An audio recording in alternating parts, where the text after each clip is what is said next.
Banyak kesalahan yang kamu lakukan. Aku yang ngerti kelakuan mengaji kadang oleh hiburan, kadang macam. Atau ngerayu pangeran. Gusti maklumi pun zaman akhir.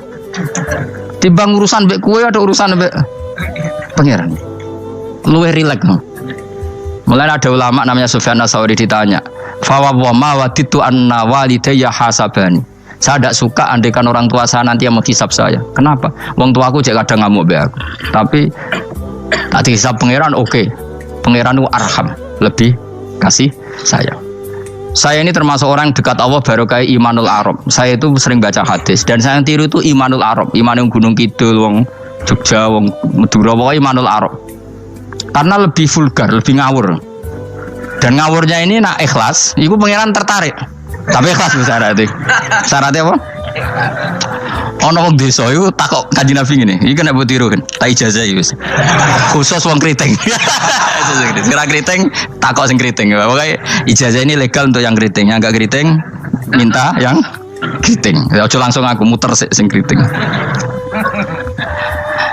Ya Rasulullah, nanti yang ngisap saya itu siapa? Yang ngisap, yang menghisap amal itu siapa? Allah. Baguslah kalau gitu. Kanjeng Nabi ku kaget. Kok ceki kok baguslah Gusti gitu. Kenapa aja? Selama ini kenangan saya sama Allah itu baik-baik saja. Aku wong desa ya tetap dikeimangan. Padahal aku ora pinter golek rezeki.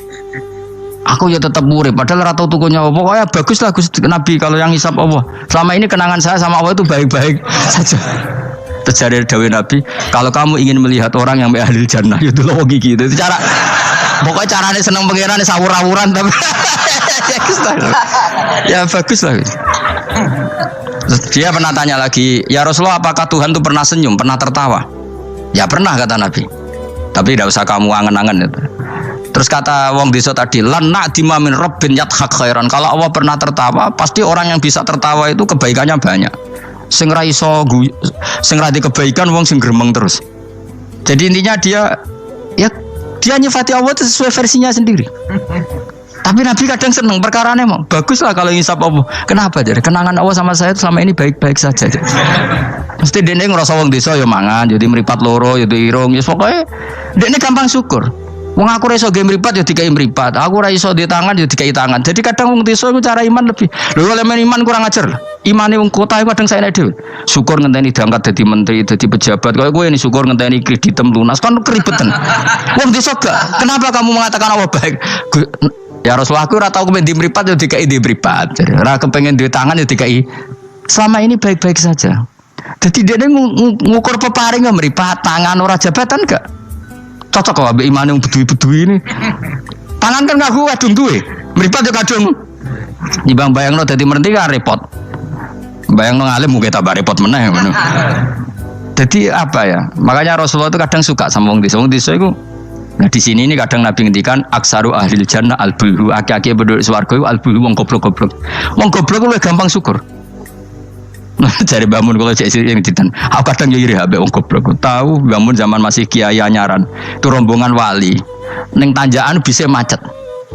Iku bangun karena orang pengalaman wedi nak rime blong piye. Iku wong desa tuwenang pas macet di handrem itu tuwenang. Sing mangan jajan teman jajan santai. Kita kok ibablak kok santai iki nak gludung piye. Pun dipikir super, Mbah.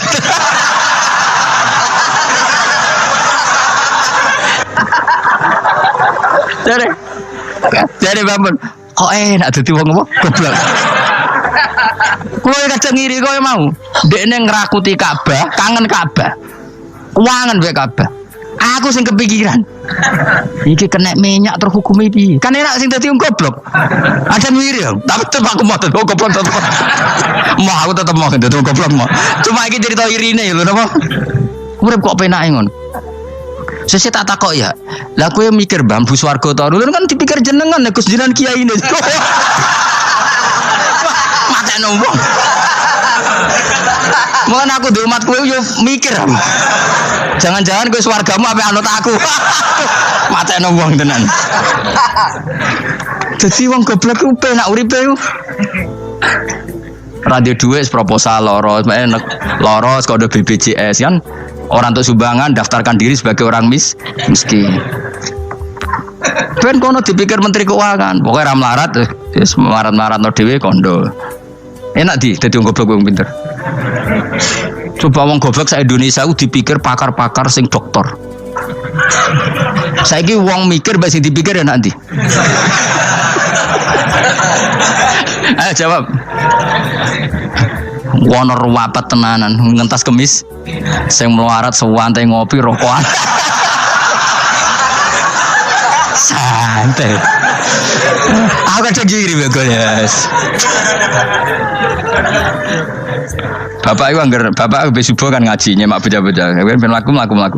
Delok wong awam ning warung-warung semeneng. Wong kok enake ngono. Marung pantes, rokokan pantes, utang yo pantes. Ngene kiai utang ra pantes, rokokan ning warung. Ra pantes. Mulane berbahagialah para orang bodoh ya udah seneng kalau kadang ya Allah. Lah iku nunjukno pangeran rahmate jembar. Sing alim ya untuk nikmat alim, sing bodoh ya untuk nikmat. Bodoh ya sing kena sing bojone elek mau aku enggak. Bojone elek ora wong ayu jen ngenes nang. Cuma ke joger ngenes di bojomu luwe ngenes di bojo kowe. Lah iku sesama ngenes ora usah saling kritik. Napa kodok koder napa? Napa kodok. Dewa kula suwun pokoke urip ning donya sing seneng. Nek iso seneng beksa seneng. Mergo seneng sifate para wali ala inna auliya Allahi la khaufun 'alaihim wa lahum yahzan. Para wali itu sifat dasarnya enggak pernah rasa takut, rasa susah. Mergo susah itu tetep nak mbok terus-terusno iku dadi ra rido mbek kodok. Kula nggih sebagai manusia kadang nggih susah. Kadang nyun sewu ya kadang pas ibu gerah, saya sendiri kadang kurang sehat macam-macam. Tapi aku reling ibu gerah berarti gerah aku nambahi ilangi dosa, nambahi aku hormat ngerumat ya ibadah, sing loro ya ibadah. Wis angger ngono seneng Mas. Kayak aku ngrumat kowe mangkel asline. Tak ulang mulai 2000 piro kok perkembangannya ngene-ngene wae kula. Kula mulang mulai 2005 coba perkembangannya piye jen. Iki lho seksine santri awal iki. Apa terus cobaan dadi kiai kan yo ora.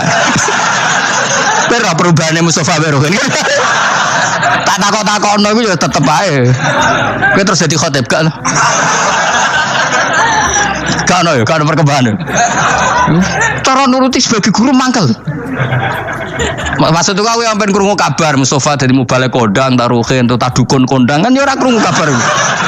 Ya wis ngene-ngene wae. Tapi menawa barokah didikan ikhlas sehingga ra pendek karir. Ya tapi jenenge kiai sati gede seneng ya. Ora cek urip wis seneng. Ngono ae ora usah ngenteni alim kemen kecewa. Boy latih seneng latih. Saya pernah baca kitab dan itu tak kenang betul. Adat yang dibikin Allah pasti lebih baik dari bayangan Anda. Terus ning kitab itu contohnya ngene. Umumnya orang kalau kaya kan temannya banyak. Ketika miskin teman-temannya itu menghilang atau menghindar. Itu kata kitab itu tuh bagus. Adat begitu itu bagus. Allah bikin adat itu tuh berkah. Coba kalau kamu temannya orang kaya-kaya, ketika kamu miskin teman kamu tetap dolan. Pasiku kue becak, pasiku kue buruh ning wong. Kayak apa malunya kita? Jadi tontonan teman-teman kita yang dulu kah? Ya. Barokahnya Allah bikin adat nak kita melarat ora ditilihi pas melarat wis ora ono sing roh. Lu malu lho melarat dadi delok-delokan.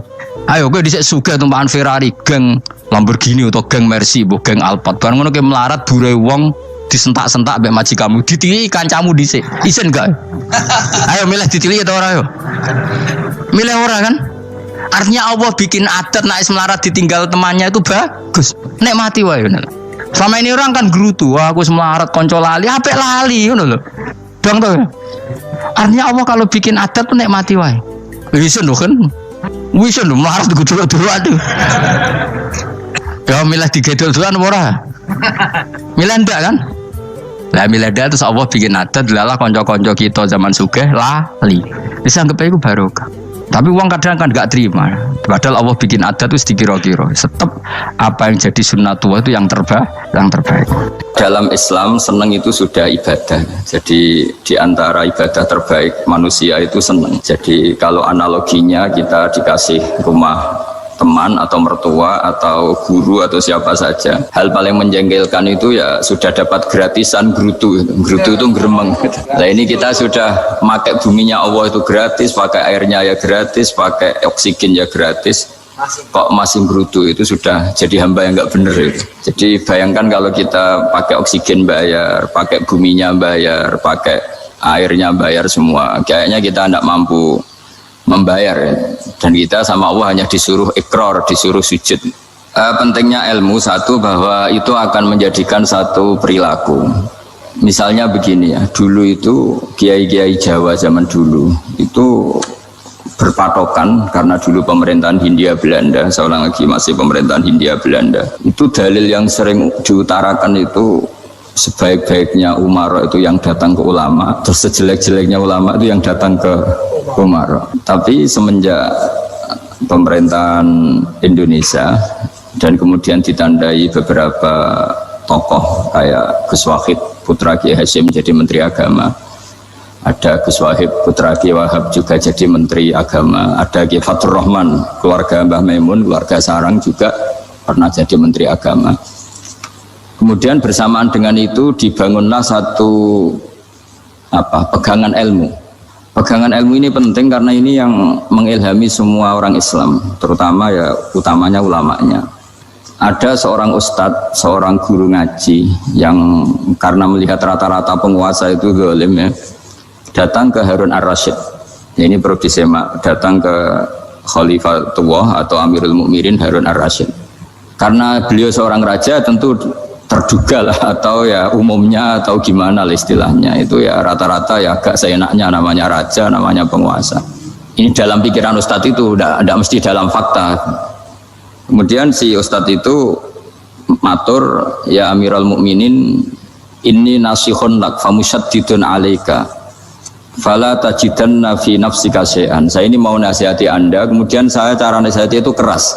Tolong jangan dimasukkan hati. Dia bilang famusyaddidun alaika. Saya nanti kalau nasihati itu keras sekali. Tolong dimaklumi karena ini penting karena Anda harus dinasihati secara keras. Tapi sebelum nasihat itu diutarakan kata Harun Ar-Rasyid, karena beliau Bani Abbas dan beliau orang alim termasuk muridnya Imam Malik. Kata Harun Ar-Rasyid, uskut, kamu diam Ustaz. Inna Allaha ta'ala arsala man huwa khairun minka ila man huwa syarrun minni. Wa ma'adzalika yaqulu Allahu ta'ala faqula lahu qawlan layyinan la'allahu yatadzakkaru aw yakhsha. Jadi ini sekaligus etika dan norma ya bagi semua dai di Indonesia dan semua kita. Wahai Ustadz kamu diam. Allah Ta'ala itu ngutus orang yang lebih baik ketimbang kamu, yaitu Nabi Musa, ke orang yang lebih jelek ketimbang saya, yaitu ke Fir'aun. Itu saja harus pakai etika faqula lahu qawlan layyinan. Kamu harus ngomong yang halus ya. Jadi intinya ini Harun Ar-Rasyid komplain. Kamu itu kalau jadi ustadz kok ngaji kira-kira gitu. Jadi betapa baiknya orang dulu memahami Quran. Jadi Quran itu dibaca, kemudian kita mungkin baca terus jadi cerita, mungkin ada yang baca jadi perilaku, ada yang baca kemudian itu mengilhami, membentuk. Nah kira-kira itulah yang membentuk kiai-kiai alim di NU, di beberapa pesantren maupun orang-orang alim di luar NU. Asal ngajinya dan bacanya seperti kita, pasti seperti itu karena cara berpikir tadi sudah. Jadi akhirnya si ustadz tadi keluar dan minta maaf, anta a'lamu minni, ternyata engkau lebih alim ketimbang saya.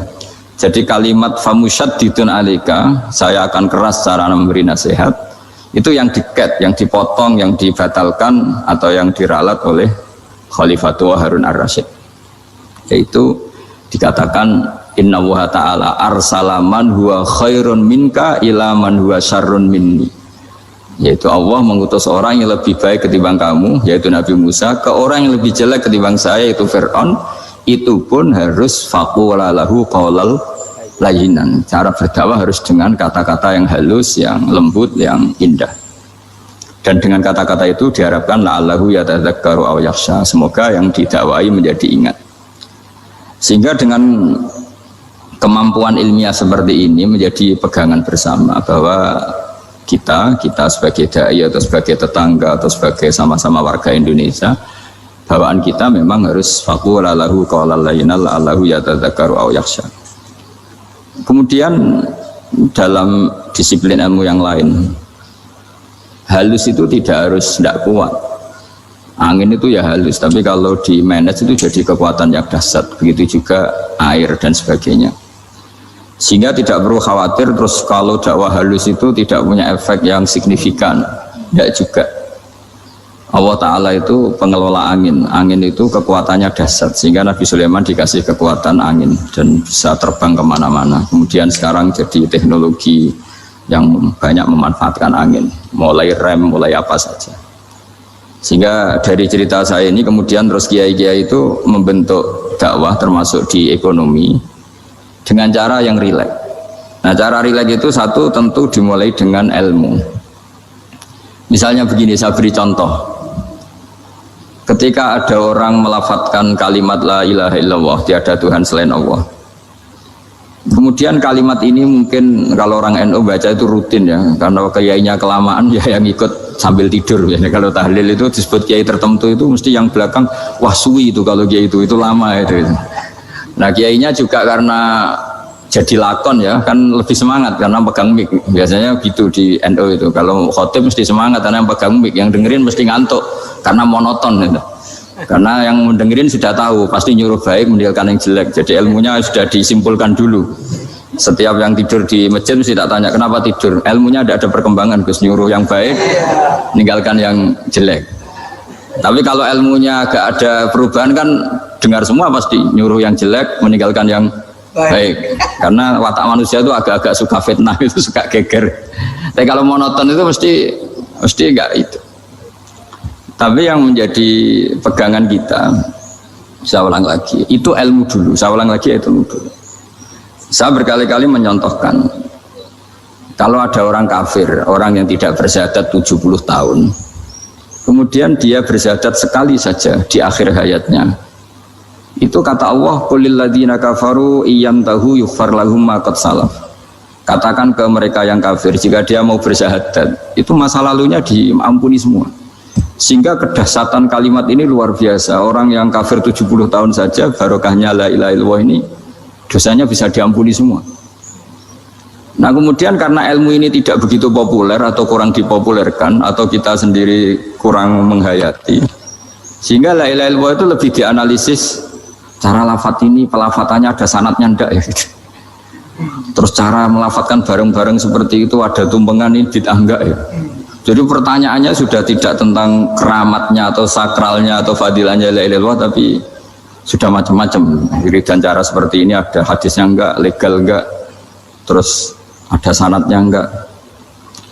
Jadi saya mohon semohon-mohonnya untuk teman-teman yang di Al-Iman itu harus ngaji ya. Ngaji itu nanti kamu tahu cara mandang sebuah ibadah atau perilaku atau apa sajalah tahu.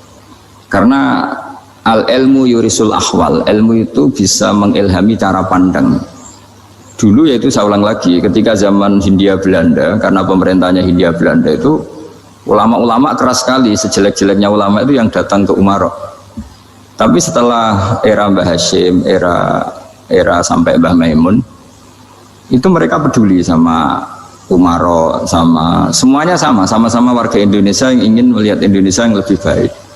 Sehingga banyak ya kakak saya sendiri pernah wakil bupati, terus putra Mbah Maimun wakil gubernur, ini teman saya Kiai Hafid ya bupati. Semenjak itu terus, dan itu nggak lepas dari cara pandang. Ya itu cara pandang diantaranya adalah cerita tentang Nabi Musa yang Allah tetap peduli sama Fir'aun, sehingga tetap didakwai Nabi siapa? Musa. Dan posisi Musa datang bukan memanggil. Ya cuma kayak sampai sekarang tuh belum pernah ke kantor bupatinya Pak Hafid, karena kadang-kadang orang terus curiga mengajukan proposal jadi agak repot. Ketemu bupati itu sialnya kiai kan mesti pikirannya orang bupati ini nyangoni, kiai ini disangoni itu. Itu terus kayak kita fakir miskin itu. Jadi makanya saya itu belum pernah datang. Tapi alhamdulillah karena beliau berambisi menjadi wa khairul umara mayatuna babal ulama. Jadi datang tapi sangat ambisius ingin mengalahkan ulama, karena dia kalau datang statusnya lebih tinggi. Ya tidak apa-apa, ini tawaduk tapi niatnya agak begitu tawaduk. Jadi datang. Jadi saya sering di Jakarta tapi ya tadi jarang ya. Biasanya ngajarkan waktu hanya pas saja, tidak kurang tidak lebih. Biasanya ngajar di pondoknya Pak Kures itu di Baitul Quran ya. Hanya ngajar santri-santri itu. Nah, jadi pemahaman Quran dulu itu kata Imam Ghazali itu membaca Quran itu membaca bukan bercerita. Kalau kamu membaca seperti ini, kunta qori'an, kamu pembaca. Pembaca itu yang mengambil pelajaran. Tapi kalau kamu hanya cerita, itu namanya kunta hakian. Sebenarnya Anda tidak membaca Quran, tukang cerita. Misalnya tadi, cerita Nabi Musa datang ke Fir'aun. Itu kalau kamu hanya cerita, wah dulu itu ada orang namanya Fir'aun, didakwai Nabi yang namanya Musa. Ya ini namanya tukang cerita. Kalau kamu pembaca tidak gitu. Betapa baiknya Allah, orang sengawur Fir'aun saja inginnya Allah masih ingin diselamatkan dengan mengutus Nabi Musa kekasihnya. Itu namanya kunta qori'an, kamu pembaca betul, bukan kunta hakian, kamu tukang cerita. Begitu juga seterusnya tentang Quran, ayat-ayat seterusnya. Sehingga yang diharapkan dari pembacaan Quran itu memang kita sebagai ahli baca, ahli mu'tabir ya, ahli yang ngambil pelajaran, bukan tukang apa? Cerita. Sehingga dulu ketika Sayyidina Umar radhiyallahu anhu ketika membuka Baitul Maqdis atau Baitul Muqaddas dan diajak syukuran, pesta-pesta makan itu. Beliau nggak mau. Ketika ditanya kenapa engkau nggak mau, alasannya itu langsung beliau baca Quran. Jadi saya punya sekian contoh. Saya ulang lagi, saya punya sekian contoh. Orang-orang dulu dengan Quran itu menyatu, bukan sekedar dihafal tapi menyatu. Sehingga bawaannya itu sudah Qurani, sudah Qurani. Saya beri contoh pertama Rasulullah SAW, nanti Umar kedua.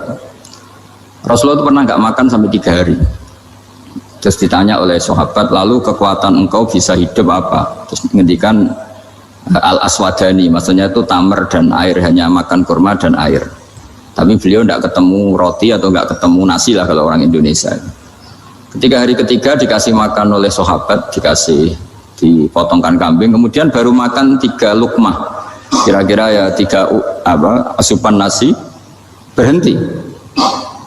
Padahal sahabat yang lapar sama dengan Rasulullah itu membayangkan Nabi itu sampai kenyang, sampai apa. Tapi ketika ditanya, seperti ini pun nanti ada hisabnya. Walatus alunna yauma idzin anin naim. Jadi acara makan-makan gini itu nanti ada hisabnya. Nabi nangis. Akhirnya sahabat nggak jadi nerusin makan. Jadi ketakutan orang dulu sama ketika Sayyidina Umar dijak pesta ketika memenangkan Baitul Maqdis itu. Inna wa ta'ala ayyara qauman. Allah itu mengkritik sebuah komunitas kaum karena apa? Adhabtum thayyibatikum fi hayatikum ad-dunya wastamta'tum biha. Kamu adalah orang-orang yang jatah nikmat kamu sudah kamu habiskan di dunia. Adhabtum itu kalian habiskan jatah kenikmatan kamu di dunia. Wastamta'tum biha, kamu di dunia sudah berpuas-puas. Maka jatah Anda sekarang di akhirat habis. Sehingga Sayyidina Umar enggak mau pesta-pesta karena takut jatah nikmatnya habis. Kata beliau terus astabqi thayyibati, akan saya sisakan sisi-sisi kebaikan saya supaya tidak habis. Corong Jawa itu jadi entek-entekno biar jatahnya masih. Sehingga di dunia kiai itu ya meskipun saya akrab bupati, akrab mungkin wakil gubernur, saya itu ya jarang ketemu. Karena kalau orang Jawa bawaannya ketemu ya makan-makan, guyon-guyon. Itu nak keterusan ras mlebu swarga. Ya, jadi itu ilmunya kiai. Nah, efek dari ilmu ini dahsyat. Kalau Anda berpikir tentang nasib Anda di akhirat, nanti bawaannya juga tidak akan mudah menyalahkan orang lain, tidak akan menghakimi orang lain karena sibuk dengan dirinya sendiri, tapi tidak dengan makna egois, tapi makna orang baik itu siapa? Orang yang sibuk dengan aib pada dirinya, dengan kekurangan pada dirinya, saking sibuknya mikir aibnya sendiri, tidak sempat mengoreksi aibnya orang lain. Itu awal ilmu. Ilmu itu tidak dimulai dari larangan. Kalau larangan karuan, tidak termasuk ahli surga orang yang suka mengadu domba, tidak termasuk orang baik yang cari kesalahan orang lain. Itu namanya pelarangan. Tapi ilmu itu di atas nahi, di atas pelarangan itu. Kamu punya kesadaran bahwa kamu itu yang penting selamat dulu, jangan memikirkan orang lain. Dengan makna bukan egois, tapi dengan makna supaya tidak menyalahkan apa? Orang lain. Nah, saya termasuk ya boleh dikatakan kiai lah yang paling fanatik bahwa semuanya itu harus dimulai dari ilmu. Ya saya ulang lagi, dimulai dari ilmu. Nah, dari sini kemudian saya berharap Indonesia menjadi damai, menjadi baik. Itu bukan karena kita baik-baik banget, ya tidak mungkin kita ada nabi, tapi karena sudah sibuk dengan memikirkan kesalahan diri sendiri. Sehingga misalnya kita baca Quran, Rabbana zalamna anfusana, lalu kita langsung ingat betapa hubungan kita dengan Allah tuh harus ikrar dulu, merasa dolim dulu, merasa salah dulu. Nah kalau semua orang merasa salah di depan Allah itu mesti bawaannya agak mudah menyalahkan orang lain, karena kita bilang Rabbana dzalamna anfusana. Nah itulah ilmu-ilmu yang mungkin banyak pembaca Quran tapi hanya baca, atau kalau baca ini tok disebut al-haqi, ahli cerita. Yang dibutuhkan tuh al-qari, pembaca kemudian mu'tabir, kemudian mau beriktibar, seperti yang dilakukan tadi Harun ar-Rasyid tadi. Inna wa ta'ala arsala man huwa khairun minka ila man huwa syarrun minni wa ma'adzalika yaqulu wa ta'ala faqula lahu qaulal layyin. Kamu tidak usah memaksakan musyaddid keras sama saya, karena Allah Ta'ala telah mengutus orang lebih baik ketimbang kamu, yaitu Nabi Musa, ke orang yang lebih jelek ketimbang saya, yaitu Fir'aun. Itu saja harus beretika. Faqula lahu qawlal layyinan la'allahu yatadzakkaru aw yakhsha. Dan alhamdulillah bawaan kita sebagai orang timur atau orang Jawa itu kalau mau ngandani orang itu halus sekali. Di antara bentuk kehalusan kata-kata diceritakan di ayat lain ketika Nabi Musa ketemu Fir'aun. Dawuhnya begini, fakul apa itu yang di juz 30, yang juz di juz 30 ini yang bagian dari, kan tadi hanya fakul lahu qaulal layyinan. Lahu qaulal layyinan itu bentuknya apa? Ya, bentuknya apa? Itu Nabi Musa disuruh ngendikan sama Fir'aun, apakah kamu mau saya nasihati? Fakul halaka ila antazakka. Halaka itu pilihan, hal itu istifham, laka itu otoritatif. Jadi betapa santonya kalimat itu, fakul halaka ila antazakka. Jadi kalau dimaknani model Pak Hafid, model saya ngaji di sarang itu, halaka onoto iku kedue siro, berhak bagi kamu, berhak bagi anda, apakah anda berhak loh mendapat nasihat supaya anda jadi orang yang lebih baik. Halaka ila antazakka. Jadi tidak kalimat perintah, tapi kalimat pilihan.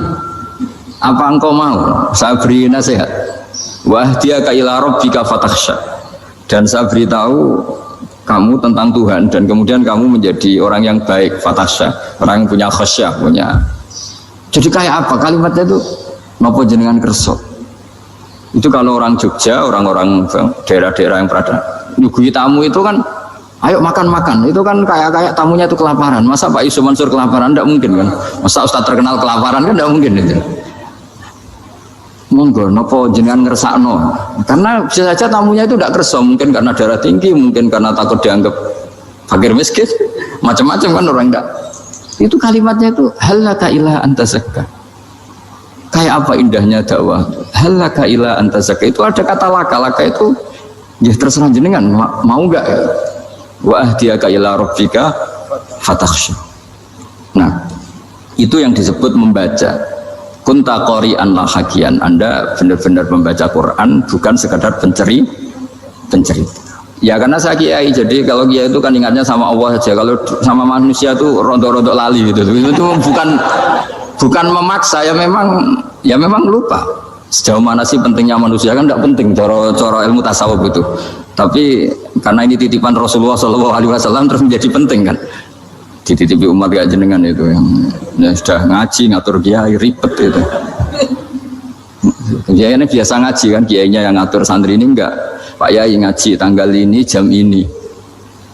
Itu kan mengabaikan semua aktivitas kiai. Padahal jam ini mungkin saya punya jam. Mungkin jalan-jalan atau ngaji atau mutolaah atau munajat, gara-gara Pak Zakaria ini terus Mas Tamam ini yang provokasi. Harus ngaji di jam ini, tema ini. Saya itu kalau ngaji ditentukan tema itu, ini memang saya agak keras di bab ini. Itu kayak ibarat gini loh. Saya ini dokter, kemudian ada orang yang sakitnya itu jantung, terus bilang ke saya, Pak dokter sembuhkan kukul saya. Wong penyakit ekstrimnya itu jantung, kok bila disembuhkan apa? Kukul. Kan gak penting, sembuh tidak sembuh, kukul itu kan gak penting. Jerawat itu. Kiai itu tahu kesalahan paling fatal manusia itu akidah. Tapi kadang-kadang mintanya ilmu yang tidak akidah, yang gak penting. Jadi kadang-kadang kiai itu ya digurui betul kalau di Indonesia. Misalnya ini tidak nyindir loh, memang marah betul kalau di bab-bab seperti ini. Tapi ini biar jadi ilmu masif, ilmu yang general.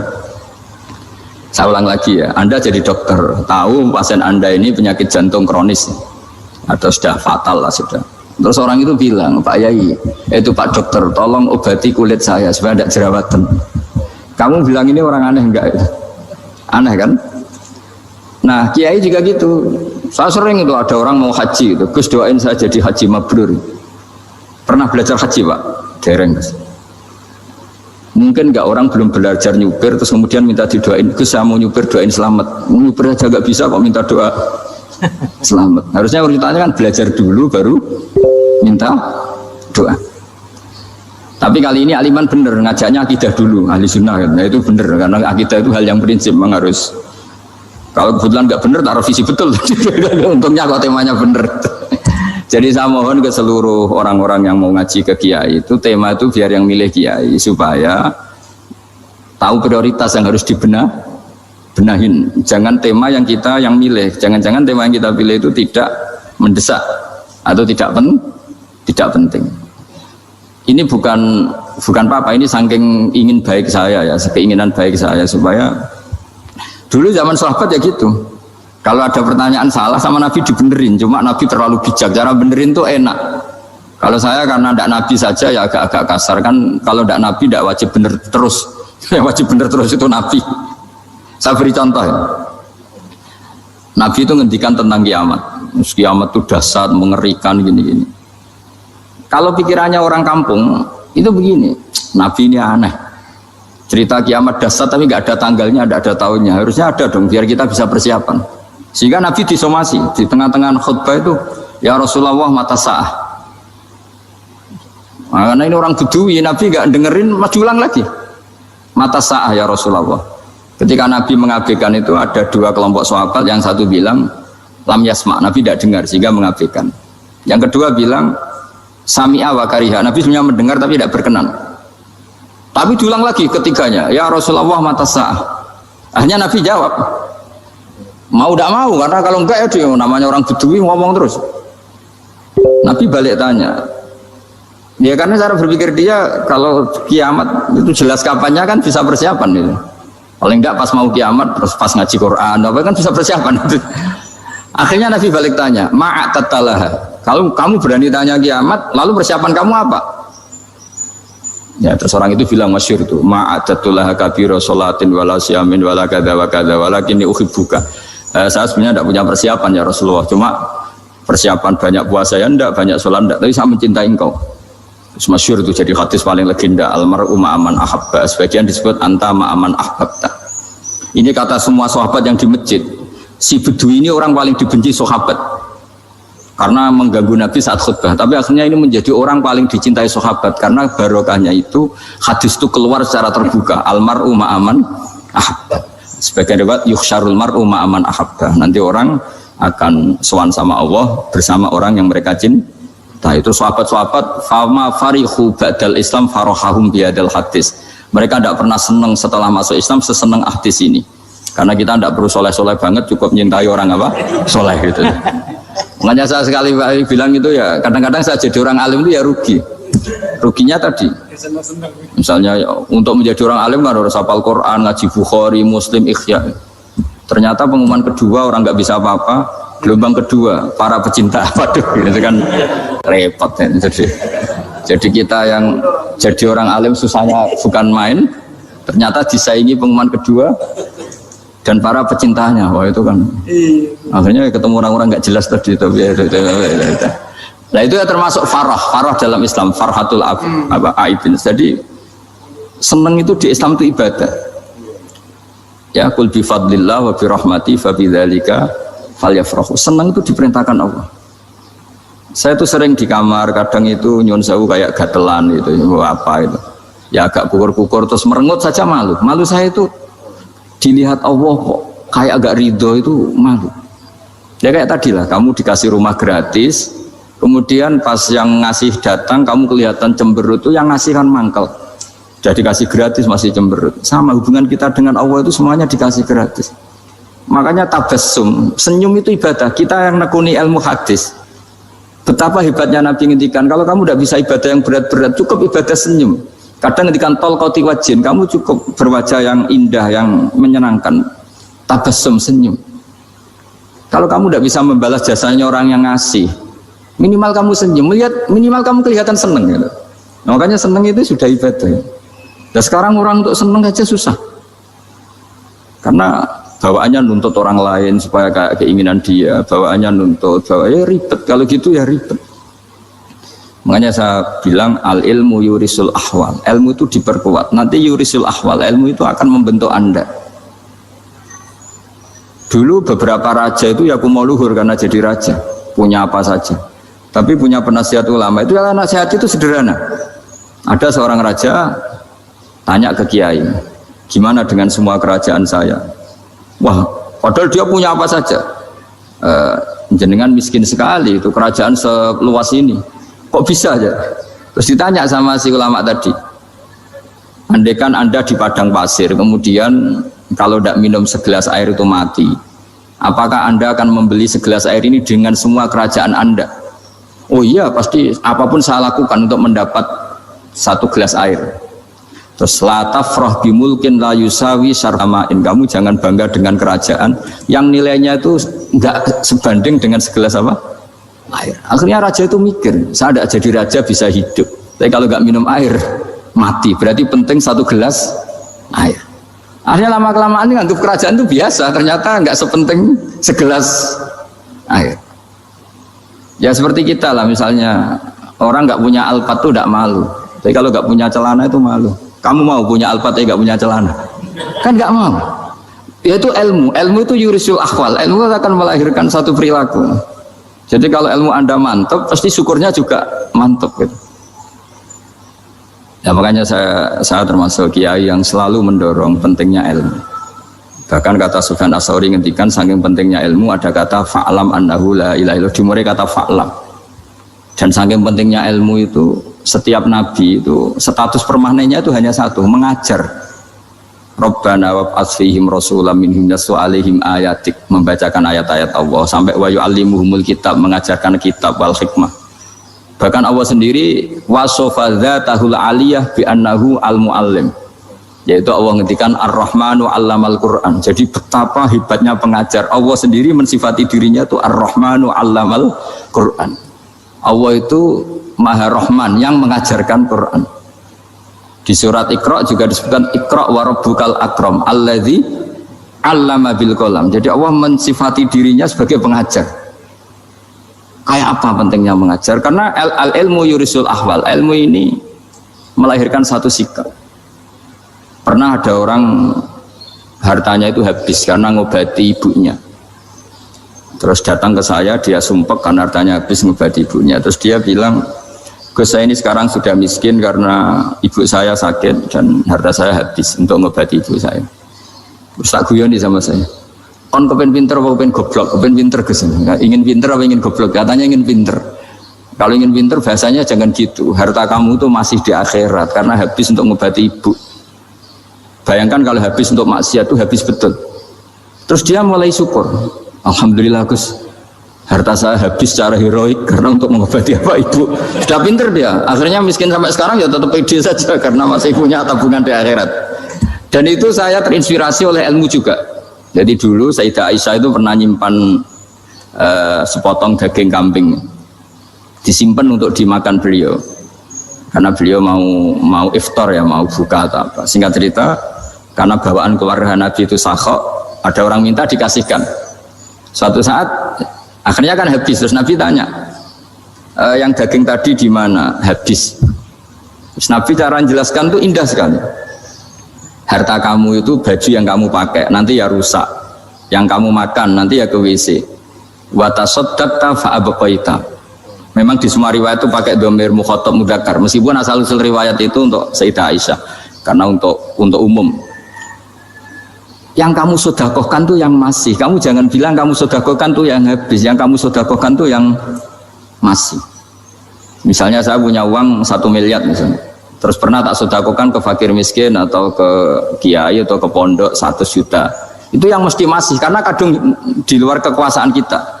Kadung lillahi ta'ala. Justru yang masih itu yang potensi nanti untuk hal-hal yang kurang positif. Semenjak itu orang sodakoh itu begitu entengnya karena itu yang masih. Ya tapi tentu sarannya yang tepat ya.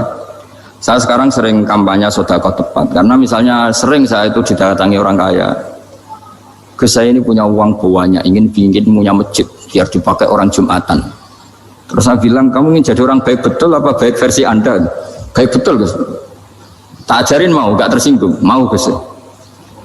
Kalau Anda bikin masjid di kampung Anda, masjid terbaik di dunia sekalipun, yang bingung saya ahli fikih. Kok bisa? Kan terjadi 2 Jumatan, nanti sahnya yang